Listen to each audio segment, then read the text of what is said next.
Hello, everyone, and welcome to the first session on the first day of Modern Sales Pro's Summer Virtual Summit with the amazing clickbaity title of The Funnel is Dead.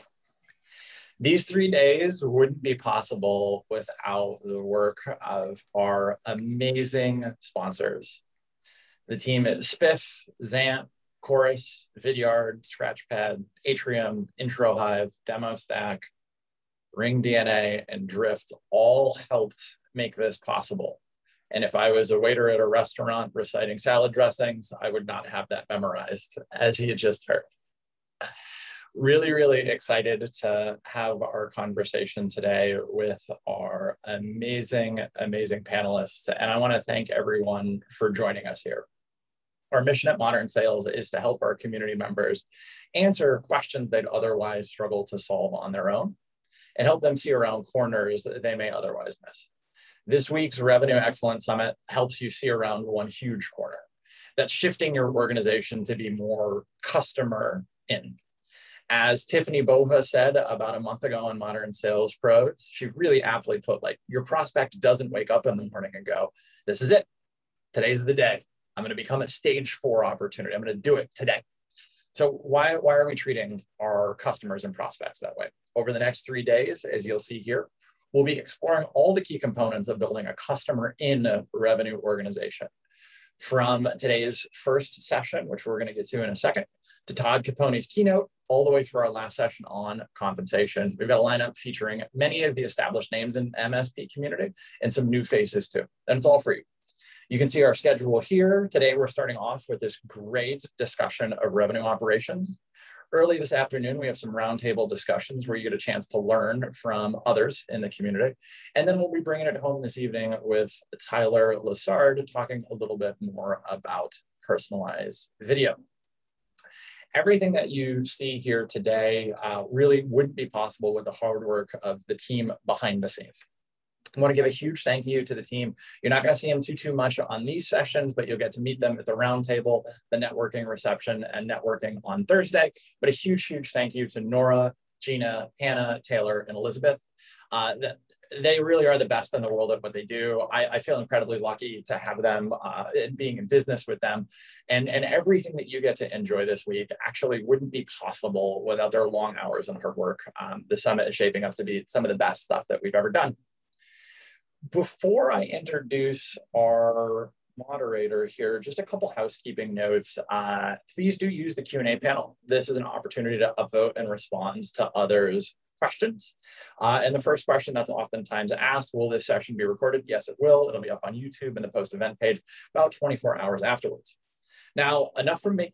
It's a great honor and privilege to introduce Steve Silver. Steve is a longtime MSP member, a revenue operations thought leader, and truly a great human.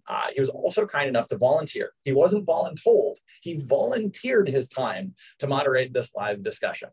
I'm going to hand it off to Steve for introductions and shut my video off. So enough from me. Steve, thank you, and take us away. Well, thanks, Richard. It's a pleasure to be here today. As you mentioned, I'm the Vice President of Research for Forrester's Sales Operations practice. And in that role, we conduct primary research into sales and revenue operations. And then we turn that into written research and advisory for our clients. And I'm really thrilled to welcome this all-star panel of sales and revenue operations leaders. And I hope and I believe that you'll find the next hour both entertaining and very informative. So I'm going to give each speaker a chance to introduce themselves. But before I do that, I want to set the stage for our discussion a little bit. As most of you probably know, sales operations has been around as a unique discipline really for 25, almost 30 years. I know I took my first job in sales operations, I'm almost embarrassed to admit, about 25 years ago. And over that time, we've got a pretty good idea of what the core sales operations roles and responsibilities are. But about 4 years ago, we at Forrester started hearing more and more about this thing called revenue operations.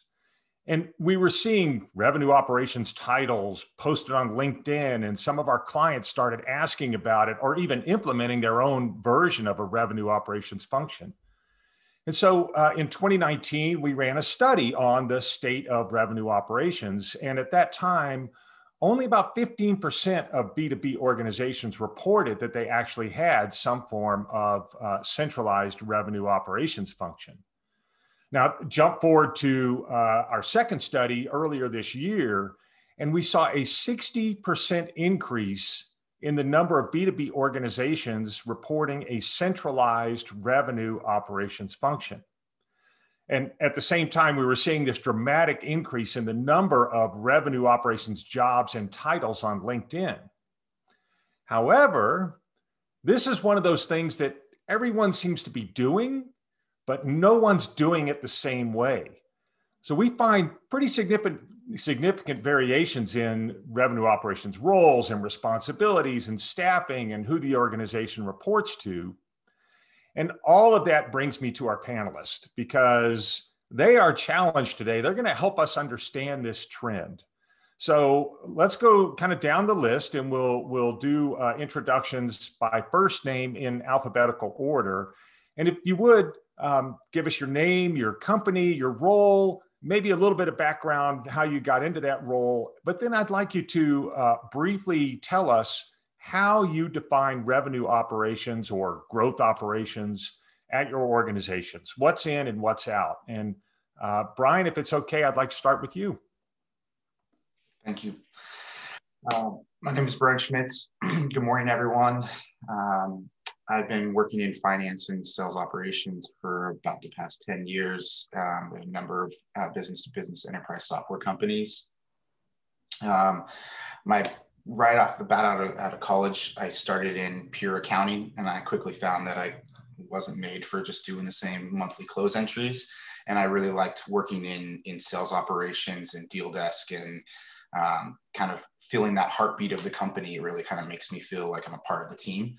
And I kind of gravitated toward, kind of just generalized sales operations. And as I continued in my career, I felt the need to branch out and bring not only just a finance sales liaison, but start working with marketing and product and really the entire go-to-market engine. At LogDNA, we like to think that revenue operations kind of helps facilitate any of the processes, workflows, and reporting from lead all the way to cash collection in both lines of our business, whether it be contract or self-service. Bryan, just curious, does that include billing operations? Absolutely. Billing operations, specifically in the, kind of the self-service functions that you see sometimes, where that can be one of your main lead generators, and you've got thousands and thousands of transactions coming through. Being able to disseminate that information into the marketing team, into the sales team, so they can figure out what's been working, what's working from a conversion process. Like that data a lot of time has sat in the revenue operations side, and just making sure that you're giving that information to the people that need it so that they can make their quotas is really important. Terrific. Okay, thank you. Danielle, you're next on our hit parade. Awesome. Danielle Marquis. I run our revenue operations at Zappi. Zappi is a consumer insight software platform that helps our customers make better decisions about the products and messaging they're bringing to their customers. I have been in the revenue, sales, marketing ops space for 12 years or so. I kind of stumbled into it. I didn't really know what it was, and learned a lot on the job, and had some great mentors along the way. Modern Sales Pros has been probably the biggest networking consistency I've had. That's helped a lot in that path. But yeah, I've started up sales and marketing ops at public companies. I've come into scaling startups and helped them figure out what sales ops looks like. I've worked really closely with support operations. And what's interesting about how RevOps is organized at Zappi actually is that we're actually going into this kind of hot topic of, do you centralize operations or do you keep it more functional? And we're actually trying this out where I'm going to be reporting actually to a head of operations versus head of revenue, which will be the first time in my 12 years that has happened. So we're taking more of that SME around systems, operations, and initiatives for the company, which will actually encompass all customer-related systems, which means we're not just making sure our sales operations work smoothly or marketing ops has good alignment with sales, but also how is support interacting with customer success? How is our delivery operations interacting with those teams? And really the end-to-end of our customer journey from an internal perspective. So that's interesting. That's very much in line with what Bryan was describing. That is unique, though, reporting to, is it the COO or the head of operations that you're reporting to? The EVP of Ops, yeah. Yeah, interesting. Okay. Jeff, you're next.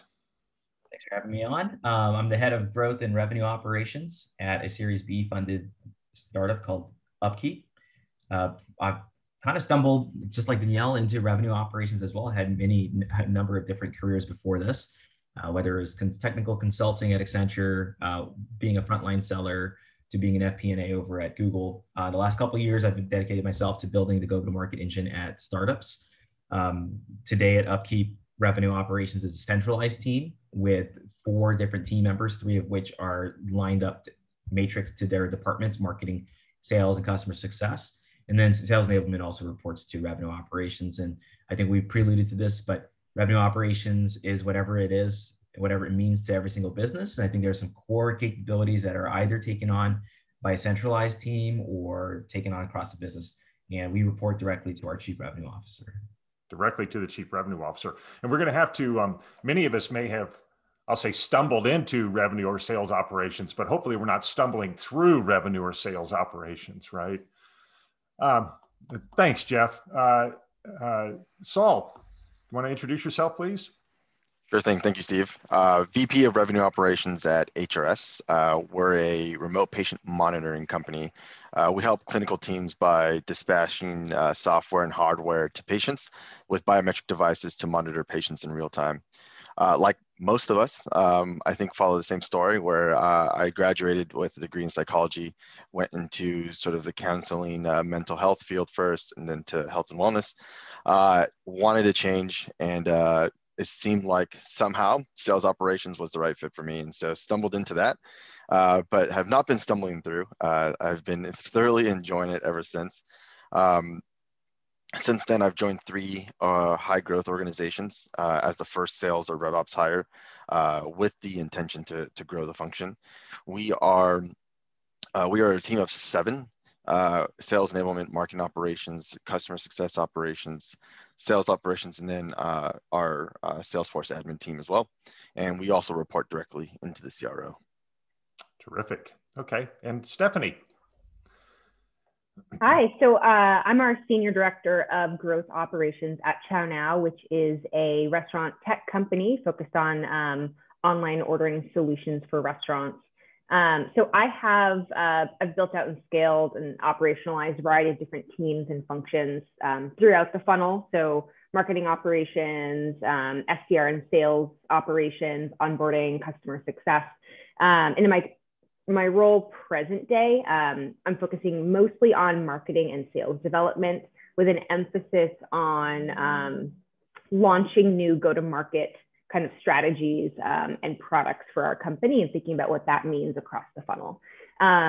So like many others on this call, these revenue ops, growth ops, these have been rapidly developing over the last few years. So I think we've all kind of had the pleasure of seeing those become, more dynamic kind of roles and departments over time. So I've been kind of always leaning operational in my roles, but kind of in this path for the last couple of years. And it's been a blast and really exciting. That's so interesting to hear you all describe your various journeys, how you got into this business and the different backgrounds that drew you into it. But I think perhaps a shared passion around the customer experience, the sales experience, and wanting to be close to the revenue engine. And then also the I'd say expanding scope of revenue operations and how it's not just marketing ops plus sales ops, it's really growing into that across the entire customer experience. And I'll tell you that in our studies of revenue operations, one of the things we asked about, of course, was why? What are the anticipated benefits from the investment that organizations are making in revenue operations? And one of the top answers across the board was an improved customer experience. And a lot of that starts with understanding who your customers are, this mythical 360-degree view of the customer. We want to know what they're thinking. We want to know what they bought, what they're thinking of buying, who's making the buying decision, how they make decisions, how much they spend, everything and anything that we can learn about our customers.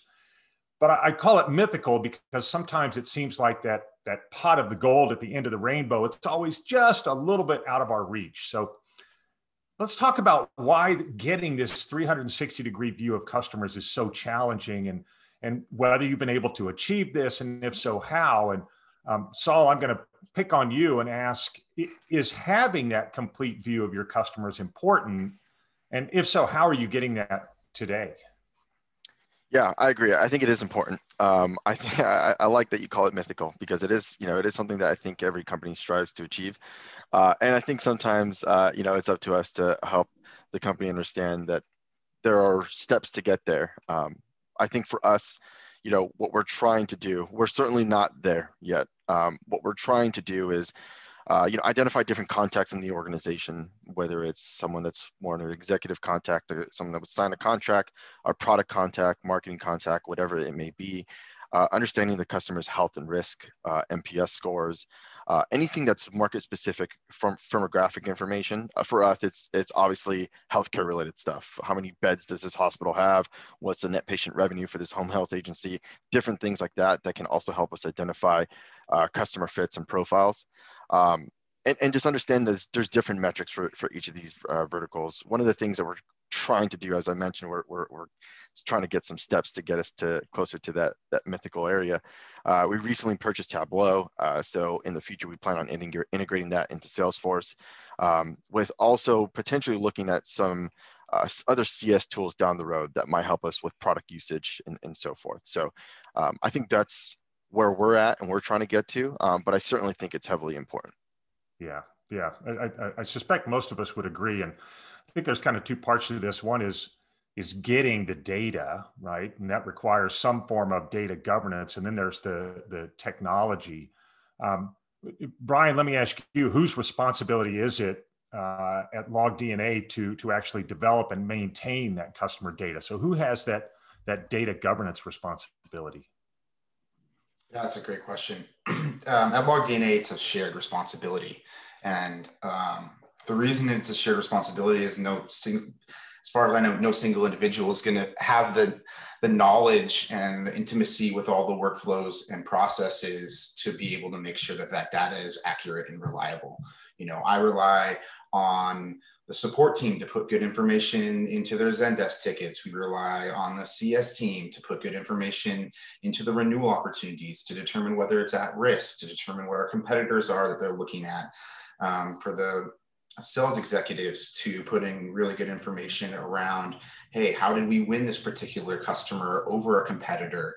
And often what I see is that each individual stakeholder of an organization, whether it be marketing or sales or support or customer success, they've got somebody in their organization that's really intimately involved with those processes. And ultimately, it's their responsibility to ensure that the data that we're using is an accurate representation of that process or that workflow or that behavior that you're trying to capture from a customer. And then once that's done, then we know it's reliable, because there's no point in grabbing data and and pushing it up to executives if it's not reliable and it's not a representation of what the actual behaviors of your customer are. And I think that that's really important. Personally, I hold the responsibility for a lot of our self-service data set.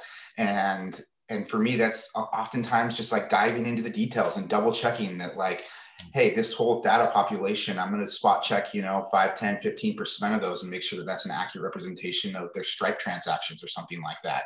And that's just an important, gut check to do. And sometimes you got to get in the weeds and do it so that your reporting is accurate. So you just did something really interesting that I want to build on a little bit, which is, collecting or having the data for data's sake is not that interesting, right? It has to be useful to someone. It has to be turned into actionable insights. And Danielle, you've been posting in chat, so I'm going to pick on you a little bit. How do you do that? What's the technology that you're using to deliver those actionable insights, especially to sales reps and sales leaders? Yeah, I was posting that 360 is the holy grail, right? I think we could all on this panel agree that it can be a little bit like pulling teeth in a big education game to try to get some development support to push some of that product usage data or user management data into Salesforce so you can get to that single pane of glass. For us, we use Tableau really heavily. So all of our customer success user metrics that they're KPI'd on live in a user dashboard that's it's beautifully built out in Tableau. The one negative of that is it's, they have to go to Tableau. They have to go find that dashboard. They have to filter to their stuff. So a big initiative for us is how much of that can we get to them in the systems they're using and logging into every day. What we've done in the meantime is I'm a big proponent, and anyone who's listened to me talk about pushing the insight versus requiring my reps to pull it out, right? So going to a Tableau dashboard is them reactively pulling that data. So we use push metrics, I think, to take their most important reports from that dashboard and push it to them weekly. So it's still not as proactive alerting as I'd like. I'd love to send a little troops alert on Monday and say, hey, these are your users that haven't gotten to the advanced reporting platform yet. Might be worth reaching out to. That's the vision, but we're doing some incremental pushes in between to at least get that data a little bit more accessible. But to that point, there's a lot all of us probably also set up in our Salesforce or other reporting tools to track. I think of one we're doing right now where an important metric we had thought would be how many quotes to close a subscription. Whereas now that's just a pain in the butt for our users, because if they put the wrong currency on an opportunity, now we have to go delete out all those quotes for them. And no one really cares how many quotes it takes to close at the end of the day. So understanding what data people actually want to be using and tells them a good story that drives revenue forward or whatnot is really important to understand. And that's understanding your customers internally and externally. So yeah. That's it. Stephanie, Jeff, you've been silently observing. Anything you wanted to add to the conversation?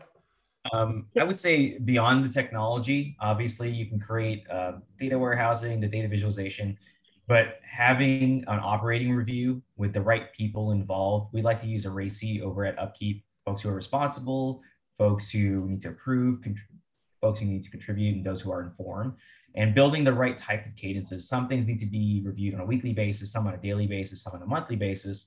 And from those sessions with the right people in place, creating the right set of actions, or hopefully getting a bias for action. So, Danielle alluded to, a troops alert would show someone early in the first day of the week, oh, these are the things that I need to take care of because these accounts are at risk because folks aren't logging in. Let me touch base into some of my core accounts.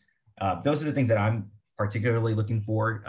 We use a couple of tools, BigQuery for our data storage, Census and Fivetran for our getting data shuttle and moving it around. And then obviously Salesforce, because that's where our customer master. But more importantly, it's those reviews, those meetings with the right people, and having the right set of conversations that are the most important thing to me. Yeah, I'll also add, for us, a big focus is thinking about what is the public information that's available about our customers and our prospects that can help inform, ideal customer profiles or segmentation, whether that be pre or post sale, selling and engaging with them. So we actually have a pretty robust effort to, scrape from multiple data sources that are public or pull from certain APIs, and actually translate the key data points into Salesforce so that you can readily see things like competitors that they're using, which is a big thing in my industry, or online presence represented in different ways, or even kind of less traditional contact information that you might find in our industry as well, like Instagram profiles, things like that, that you might see in this really, really kind of literal SMB industry. We are in the process right now of exploring better ways to update, store, and maintain that data, because it can be a challenge, right? If you think about like, would you like to update, 700,000 records in Salesforce once a month? Probably not. So we're looking into some ideas like CDP technology or other databases where we can store this rich data and reflect kind of just the most important key points that reps can have access to in Salesforce to have that, as close to that 360 view as you can get. Stephanie, on that note, do you work with your sales reps? Do you actively solicit feedback from them on whether this is useful to them, whether this is helping them identify prospects and work with their customers? Yeah, absolutely. And I think it's actually, that's really where a lot of the ideas come from. What we find is across these different roles, there's always people who have found their kind of secret process that works really well. Like, I think if you talk to an SDR who's so research focused, you can gather a lot. It's like, before you decide if you want to invest in calling somebody, what are the things that you're looking for? And that's the stuff that we try to pull out from the people and just do at scale on their behalf and make available to them. Yeah. So this conversation, again, this idea that, having the data is one thing, making it useful to people kind of leads us to a conversation about sales technology. And I think it's a good news, bad news story where sales technology is concerned. And there were a couple of questions in chat about this.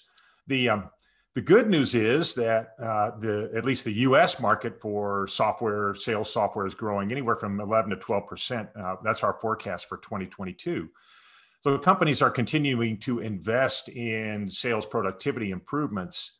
I think the bad news is there are so many choices and so many vendors and so many categories that those of you who are making purchase decisions about sales technology, it's really easy to get overwhelmed and chase this shiny new object. And it's challenging to have a sales technology that actually improves sales performance and productivity. So Jeff, I'm going to ask you the first question. How do you design and govern your sales tech stack? Who develops the roadmap? Who manages the technology? What's your process for making sure you're getting value from it?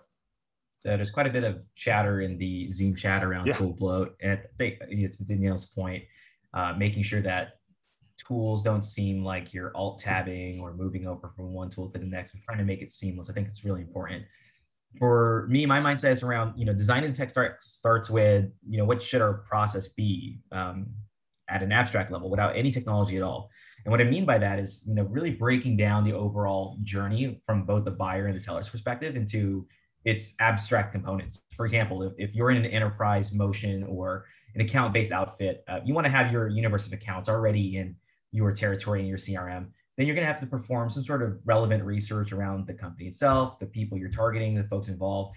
From there, you want to have a playbook. What should I do? What should I say? How should I position ourselves competitively to generate interest? And now, none of that mentions technology anywhere, but yet everything can be, quote unquote, streamlined or become seamless, as mentioned in the chat, with the right optimal mix of technology. And at UpKeep, RevOps provides, we provide recommendations to our stakeholders all throughout the organization. The roadmap itself has evolved substantially as you prove success and you've quote unquote unlocked value in finance to go have some new additions or what I would consider reno jobs, rip and replacements. Sam Levon, the CEO of Mad Kudu, he has this great framework that I like to reference quite often, the 3 A's: administration, architecture, and analysis. And so for an early stage company like us, we're really focused on the administration and architecting the early stage tech stack while trying to minimize technical debt so that we can move forward in the long run. It's a centralized team, the way we have it, and that's what we're responsible for, administering at least the sales technology. And then we drive value through proving value for the sales reps that they can accomplish their jobs by adopting the tools that we put in place. I like that 3A framework a lot: administration, architecture, analysis. It's kind of, if I had a bell, this is where I'd ring it and say, okay, we're going to have a lightning round question here. So you touched on this, Jeff, but I want to ask everyone else, what comes first? The process design, the technology, or the people? And by the people, I mean, do they have the skills and knowledge to actually do it? So I'm going to kind of go down the list and ask you process, technology, people, and maybe give us a brief why you chose that. Saul, what do you think? Going first on this one, huh? Yeah, I'm gonna go with people here. It's my philosophy. It's funny because I use the same philosophy when I've hired my team, and they're fully aware of it. I do think though that it sometimes depends on the size, right? If you're a larger organization where there's going to be more turnover, I think you do have to focus on the process. The process will last a long period of time, right? But I think in the organizations that I've been at, which are rapid growth orgs, people is more important for me. So people, a vote for people. Stephanie? I'm going to mix it up. I would vote for process here. And that's, okay. I think, with the types of organizations that I tend to index to, which are really kind of fast moving, large sales organizations. With that, what I like to have in place is a rock solid process so that when you come in, you can execute against that. Your skills and your knowledge will elevate you in your success there. Your technology will elevate you, but I try to make it as bulletproof as possible for you to walk through the door and find success in what you need to do. Okay. All right. That makes sense. Bryan, where do you fall on that spectrum? And by the way, we're not excluding any of these. We're just talking about where you start, right? Yeah, I appreciate that. For me, it's people. I've currently working on this in a small team. I think there's like 3 or 4 of us, and have for the last couple of years been at smaller startups where I don't think I haven't been in a situation where I've got several hundred people that are relying on a process. And so it's more been about the people that I have and the skill sets they have, the time that they have, and what other projects, that they're working on. And that's one of the things is like, where your core competencies lie, great, let's utilize those. And where we might have some deficiencies, let's try to, put process and technology in place to complete the whole circle. Yeah, makes sense. All right, Danielle, you get a chance to weigh in here. I know you're holding your breath. I always have a comment. No, honestly, I'd agree with Stephanie on the process, largely because I've lived both worlds. I've been at a rapidly scaling that decided to hire people to hit numbers and didn't have solid processes in place. And it becomes chaotic and you actually have a much more rough go at it.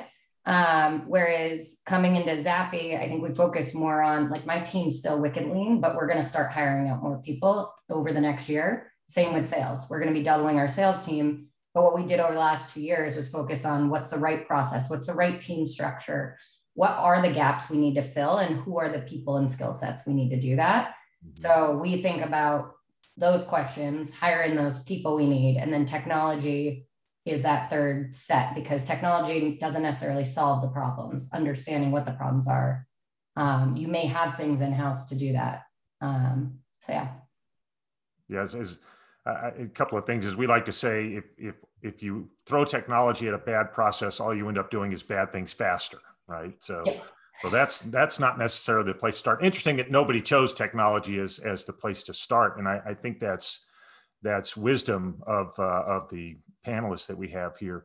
That being said, we do spend a lot of time, we all do, thinking about technology, leveraging technology, managing our tech stack. So, but it doesn't do any good if our sales reps aren't using it, right? So, Stephanie, I'm gonna come back and pick on you a little bit. When you're thinking about your technology stack, are you focused on adoption and value for your sales reps? And assuming the answer to that is yes, how do you do that? And how do you measure adoption and value? Yeah, absolutely. And that was actually the perfect segue, your comment around nobody picked technology. And I think really that's because technology is never going to be the silver bullet solution for us. It has to work with the people and the processes that we've got. So, when I have made mistakes in the past, when it comes to deploying new tools and getting adoption, it's usually caused by the same couple of issues. Exactly what we just said, kind of these rose-colored glasses that a product's going to save the day. That can be very misleading. It doesn't have the kind of in-platform reporting that you need to measure use That's absolutely critical for me when I'm considering a new tool. And then also, I think when you talk about adoption and reps getting value, you have to consider the people managers on the team too. That's I think the most important place for buy-in. So I think,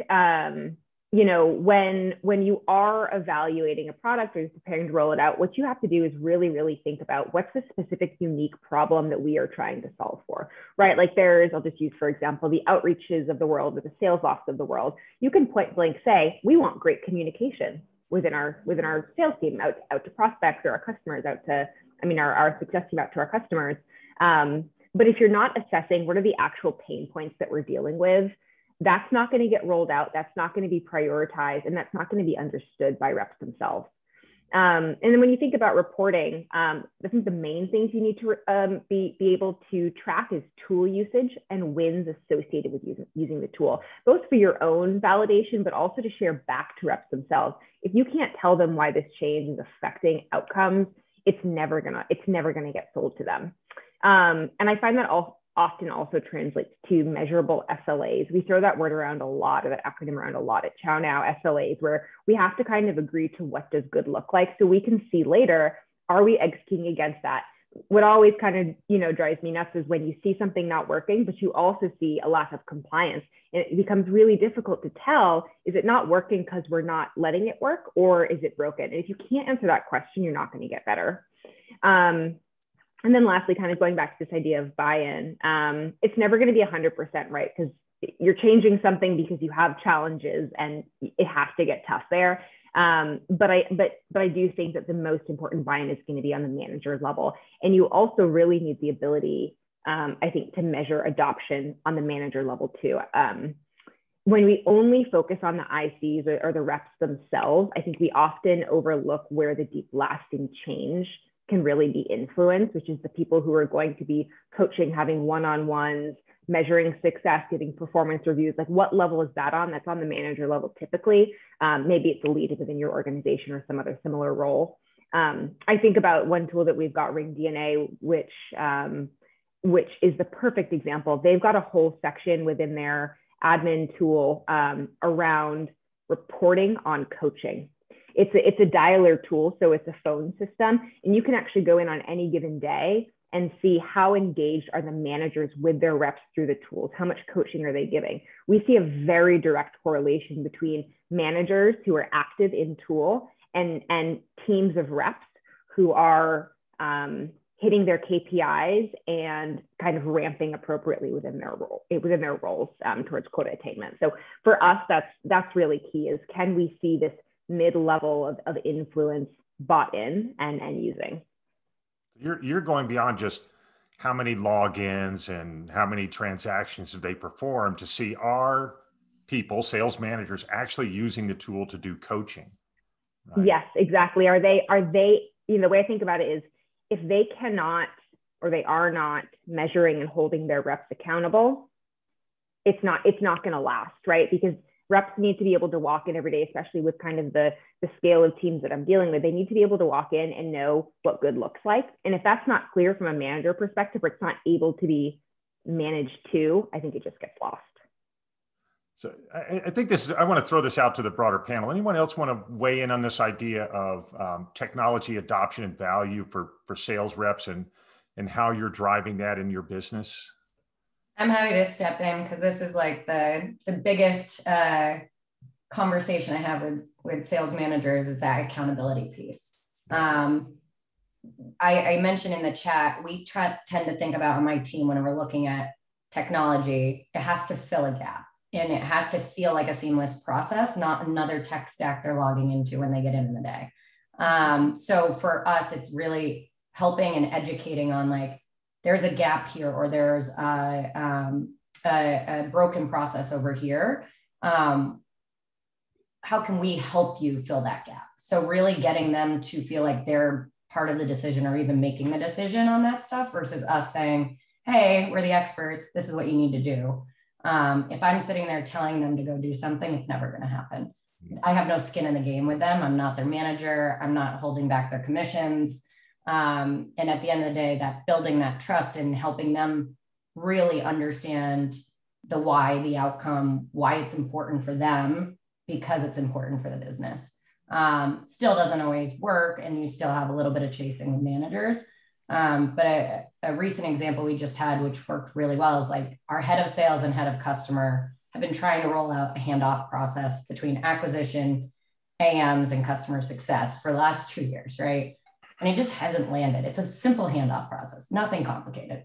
But we just rebooted it with 2 sales managers actually rebuilding the process and rolling it out. And it was welcomed with open arms because they had skin in the game around that. And, you know, it's like, oh, actually, this is my manager who actually put this together. I trust them. I want to use it. And then we help them systematize that and track it. Bryan, I saw you nodding your head there, or maybe Saul, did you want to jump in? I know both of you were looking anxious. Yeah, I think I agree completely with what Danielle's saying. I think it's really important to get sort of the end user acceptance of whatever, mostly with regards to technology, even if it's a process, getting either the managers or the individual reps, whether CSMs or account executives, to buy into it early on. You could bring them to the demos early on. I think we've all been there where we sort of get I guess I'll say order to, hey, we want to bring this tool on, and don't worry about getting the sales managers or the reps involved. And you know that you just have an uphill battle going into implementing that. And so I think the earlier you can get some champions on board that will then go back to their meetings or their teams and say, hey, I just looked at this really cool tool that's going to help us. It's going to be a lot easier of a sell when you go into implementation, and eventually you measure adoption. Yeah.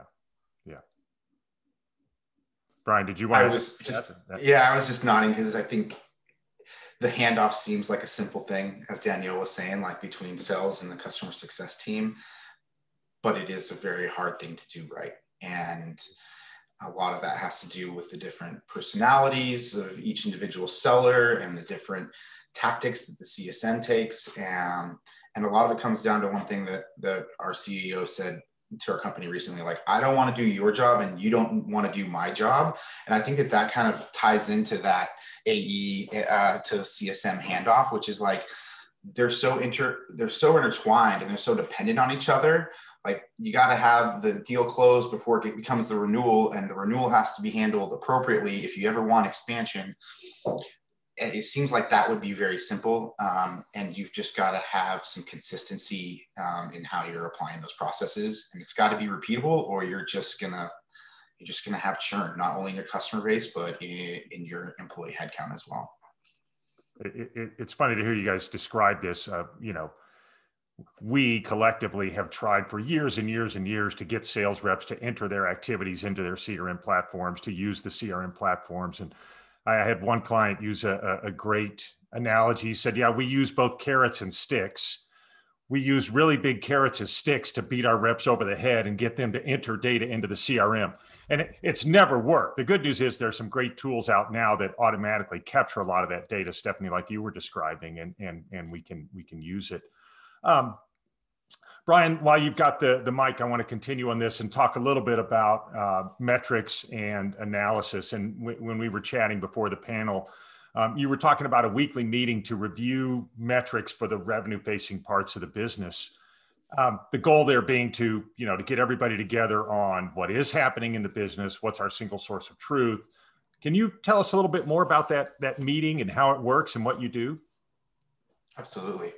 So we have kind of a weekly, monthly, and quarterly reporting cadence. And I kind of think about the weekly is like, what's happening right now? How are the clicks on our website? What are the trial conversions? Monthly is, how did we do this month as far as, kind of from the deal level. And then, quarterly is a little bit more of the overall metrics, and having like alignment and buy-in and like a single source of truth between the marketing team, the finance team, the sales team, the product team is really important. And so we have we call it Metrics Masters Unite, and it's once a week. And it's where we go over, hey, these are our main reporting KPIs, and these are the numbers. These is where this data comes from. And we are all agreeing that this is, as kind of stakeholders for each of our organization, this is what we're reporting up to our executives and ultimately to the board of directors. And that is super important, because one of the problems I've seen before that causes just internal disruption is when you've got maybe a CMO saying one thing to the CEO, and you've got the CRO saying another thing to the CEO that contradicts it or defines it a little bit differently. And so you act like you're saying the same thing, but you're really presenting different data, and it just causes that churn. And by having like a unified agreement around what metrics we're presenting and what those metrics actually mean, we hold all of us accountable. Because it's not like marketing versus sales versus product versus finance. It's like we're all in this together as one individual unit trying to drive growth. And I think that that's kind of a really important buy-in. Like, you just got to be honest that like we're all working together. The numbers are what the numbers tell us, and they shouldn't be, slanted towards one organization or the other, because if we're not truthful about it, then we're not going to be solving the problem we need. I suspect both myself and everyone on this call are sort of smiling ironically at the moment. We've all been in those meetings where, marketing walks in and says, we've done this, and sales walks in and says, we've done this. And, it's the bridge that doesn't connect in the middle. And it's never a fun experience. Keeping an eye on the clock a little bit, I want to skip ahead and talk about come back to the revenue operations function itself. And we have another lightning round question for you that came from one of our audience members about the pros and cons of reporting to either the head of revenue or the head of operations. And we've got a diverse mix here. So here's the question. Tell us again who you report to, operations or revenue, and what's the pros and cons of that reporting situation. And Jeff, if it's okay, I'm going to pick on you first. Sure. I report to our Chief Revenue Officer. And is that good? I think it's all relative, right? If you think about where my company is specifically, we emerged from product market fit a couple of years ago. We've started to build our, move away from founder selling, started hiring a couple of first-time sellers. Now we have built layers with management on top of it. And so where we are today is really about hopefully scaling to new heights, which requires one, thoughtful messaging, and you're not going to get that from reporting to the operations. So there's a time and place for the needs of our business. Secondly, is really thinking about putting the right infrastructure from process and technology in place, and then also setting up the appropriate working model. So my team specifically handles our bottoms-up model, which is a counterbalance to the top-down model that we work with our finance team. So the top-down is really pressure-driven from our VCs and our founders on where we want to be aspirationally, and our working operating model from bottoms-up really looks at capacity, capability, and the coverage model from our entire organization. So I can see it going either way, but I think for where we are in our life cycle, reporting the CRO absolutely makes sense, because we need to have that visibility into the go-to-market as opposed to driving efficiency and scale personally. Danielle, I think still fresh for actually having firsthand experience not reporting to revenue anymore. But yeah, for 12 years I reported to the head of sales, CRO.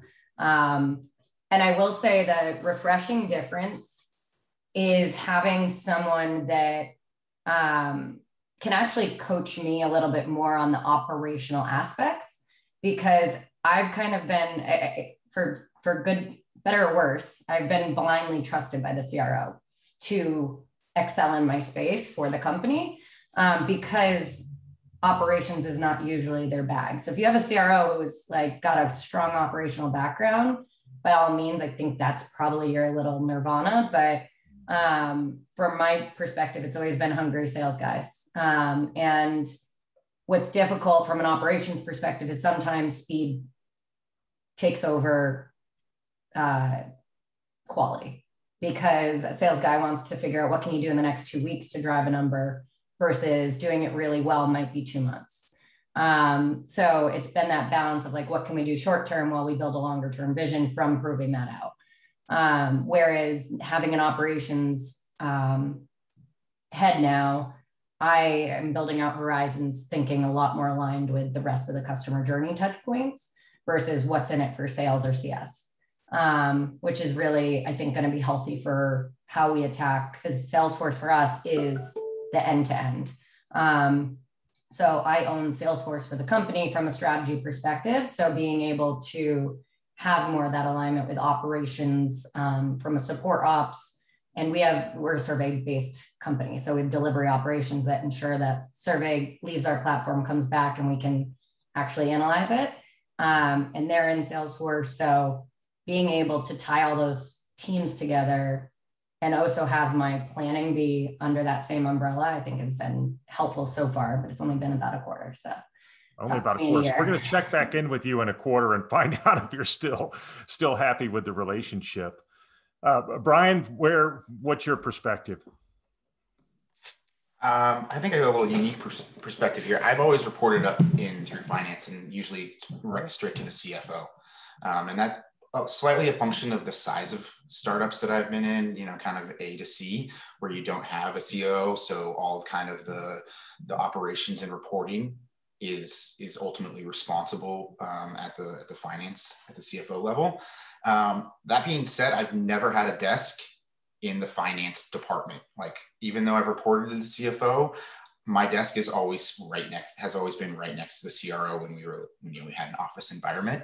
And I've always kind of thought of that as integral to that partnership and that relationship and that trust.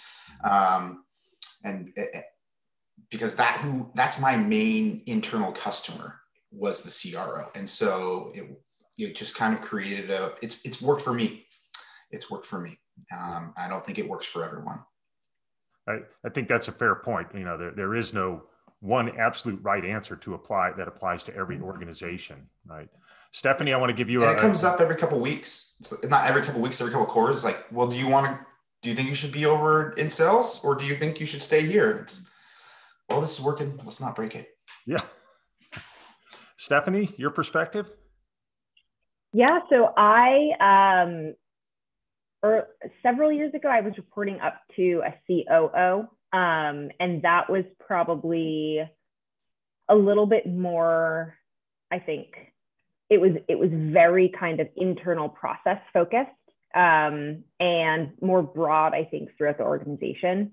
I actually report to an SVP of growth now, which goes beyond growth marketing. That includes kind of all areas where scale of revenue come into play. And then we have a separate kind of head of sales, where there's counterparts on that side. So we partner together often to look at kind of the full scope of things. But yeah, so for me, it's a SVP of growth, actually. Yeah. Yeah. And Saul, I want to give you a chance to comment on this as well. I will say that we have definitely seen an increase in the number of chief revenue officers, but much like revenue operations, it's a relatively undefined role at the moment. Sometimes that's really just a chief sales officer by another name. And in other cases, that individual actually has marketing, sales, customer success, true revenue responsibility. So Saul, where do you fall in this spectrum? Chief report into revenue or report into operations? Yeah, so I've only reported to revenue, so I can only provide an experience from that end. I think kind of like what Jeff was saying, it really depends on your situation. We're in a high growth phase, right, where a lot of our focus is around building and growing. I think at some point there can become you get to a stage where you're in a maintenance stage, and it's really more about creating processes and so forth. And so I think at that point, I could see why that would be really helpful and useful to report into operations. I think it just depends in the circumstances. Yeah, yeah. So we just have a few minutes left, and I want to give everyone a chance to leave a key takeaway with our audience. And so think about a Twitter linked takeaway. If you could tell your successor, if you could leave that letter in the desk for them and say, here's the thing you want to be thinking about that will make you successful as a revenue operations or sales operations leader, What's that going to be? And I can either pick someone, or you guys can go in any order. I'll volunteer. Okay, thanks, Stephanie.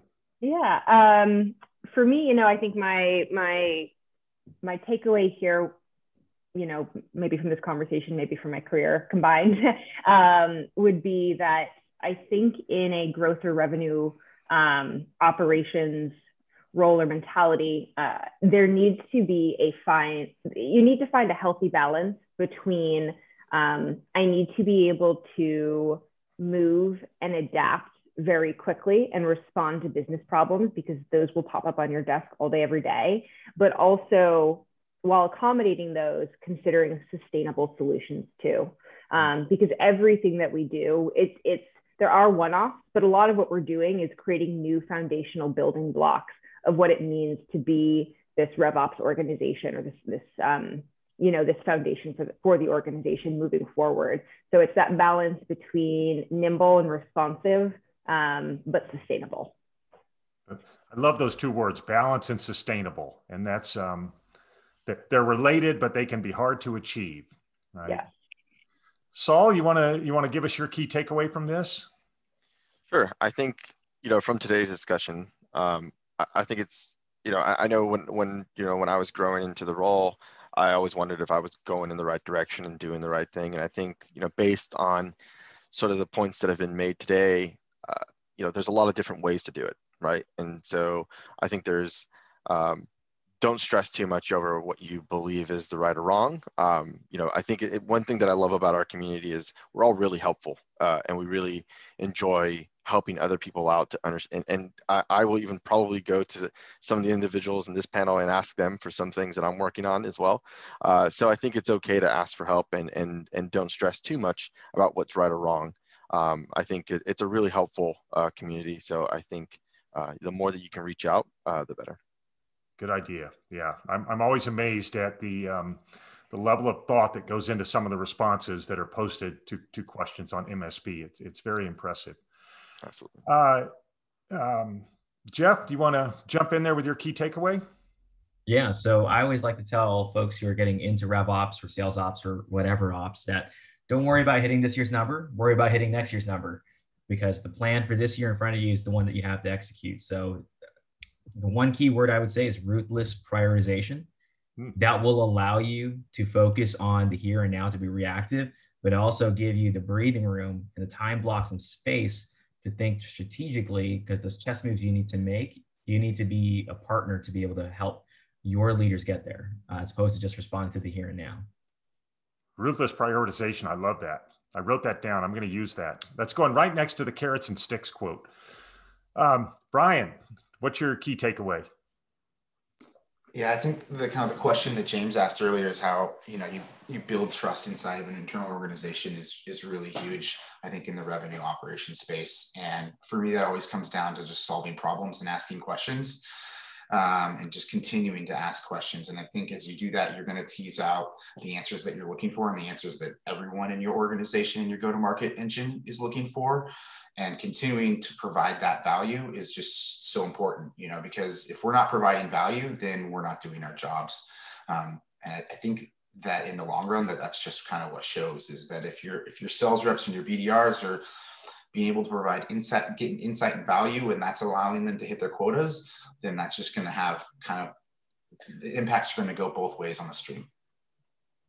I suspect you find that your sales reps and your BDRs are all too willing to tell you if you're not providing value, right? If you're Absolutely. They love to tell you what is not working. And that's where you just continue to ask questions and dive in and figure out exactly why it's not working. Right. All right, Danielle, the big finish here. No pressure though.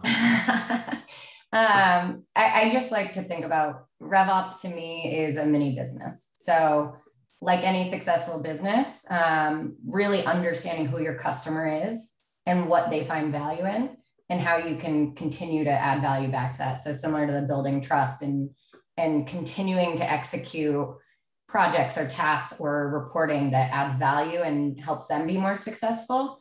But you really have to know your customer. You have to do that discovery. You have to do piloting. You have to test it out and be agile and reiterate if it's not going to work the first time or isn't as entirely what they had envisioned. But I think one big thing, especially from my career path, is like, I'm a vision person. Like I see 2 tools and I'm like, holy crap, if we can connect these, we have the like holy grail of XYZ, but like, it doesn't matter if I'm excited about that and I'm passionate about it. If the people that need to interact with it aren't excited about it or don't see that same vision, it's not going to take off. So really understanding your customers and what they value, just like any other marketing team or sales team is doing for your end users. And it is thinking about it. Like I said, our big vision right now is we just spun off a customer experience team to focus on the external customer journey. And my team is essentially the internal customer experience team. So how are we taking care of the internal part of the customer journey? I love that. Stay focused on your key stakeholders, right? Your internal and your external stakeholders. Well, we are out of time. And I want to sincerely thank our panelists, Bryan, Danielle, Stephanie, Saul, Jeff. Thank you so much for the preparation and sharing your knowledge on this call. I want to thank Modern Sales Pros for allowing me to moderate. It's been a lot of fun and great to work with the team. And I hope that all of our attendees got a lot of value from this and had a little bit of fun. So thank you and have a great day, everyone. Thank you, Steve, on behalf of everybody here. Have a wonderful day, everyone. Stay safe. Bye, everyone. Thank you.